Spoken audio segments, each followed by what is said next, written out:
Hey guys, that's Gabriel coming back at you. Well, Alabama-Florida Atlantic game was pretty much what we all expected, a blowout. Law Tide, yell out, shout out to you. You got your shutout, man. Really, I ain't going to talk much about the game itself because, again, we got what we were expecting in a blowout. What I do want to talk about is quarterback versus quarterback. Now, Blake Sims looked awesome, no doubt about it. But you have to, let's look at Blake Sims in comparison to Jacob Coker, first game versus first game, because you must realize this was Jacob Coker's really first game. And Jacob Coker overthrew a couple touchdowns. Well, in the West Virginia game, Blake Sims overthrew a couple touchdowns. The only thing that two things Jacob Coker didn't do that Blake Sims did, one good, one bad. Jacob Coker did not throw an interception, and Jacob Coker did get sacked. So, I guess, all in all, it's hard to judge based on the level of competition because we all know Florida Atlantic is not a West Virginia. But what I was looking at and what I really enjoyed was Coker seemed to take the criticism and put it to use immediately. He did look a little bit, shaky at times, but so did Blake Sims in the first game.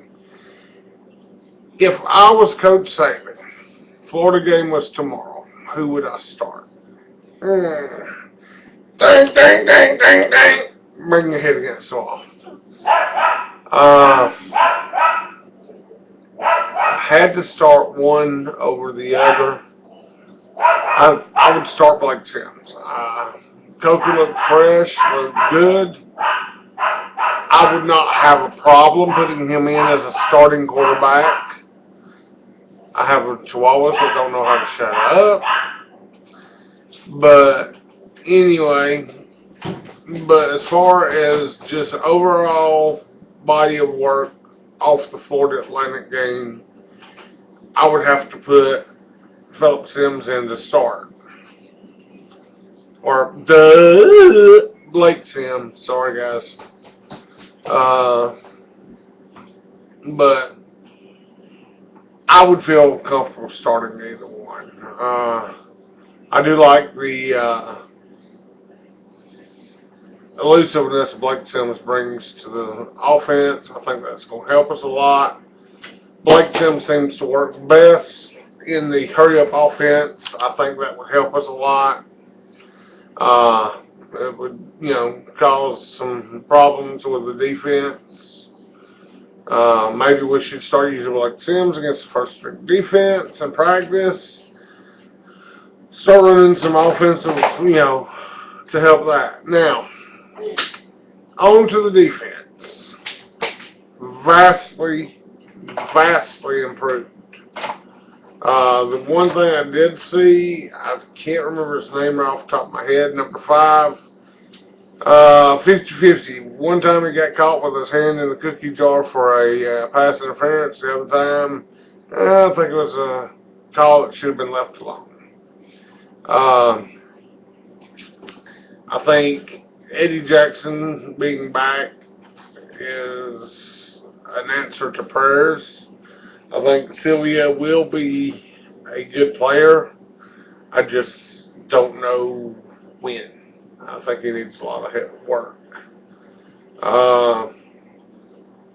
Overall, Trey Priest took control of the defense, and we did what we needed to do. They did gash us there in the beginning of the third quarter for, a good bit. Now, one thing I did notice about back to the quarterbacks of Blake Sims is we had a fumble. Now, I don't know what the call was. Nobody here knows truthfully what the call was. Apparently Blake Sims thought it was a handoff. TJ Yeldon thought it was a, play action. Who was at fault, I don't know. You know, being Blake Sims was the quarterback, obviously he knows what he called in the huddle, but it's also his job to make sure that everybody gets the word. So that's another knock on Blake Sims that, that's 2 turnovers that he's directly responsible for this season. 1 interception in the West Virginia game, 1 fumble in this game. Both of them are great quarterbacks. I feel comfortable starting either one again. That being said, we move on to Southern Miss next week. I will make a hate week video for Southern Miss. Until then, give me a thumbs up, like the video, helps me get some subscribers. All of you that have just subscribed, please know I appreciate it. And if you haven't subscribed and you're watching this, hey, what are you waiting for? There's a little red tab down there. Hit subscribe, you'll get to see some more of my videos. Until then, later.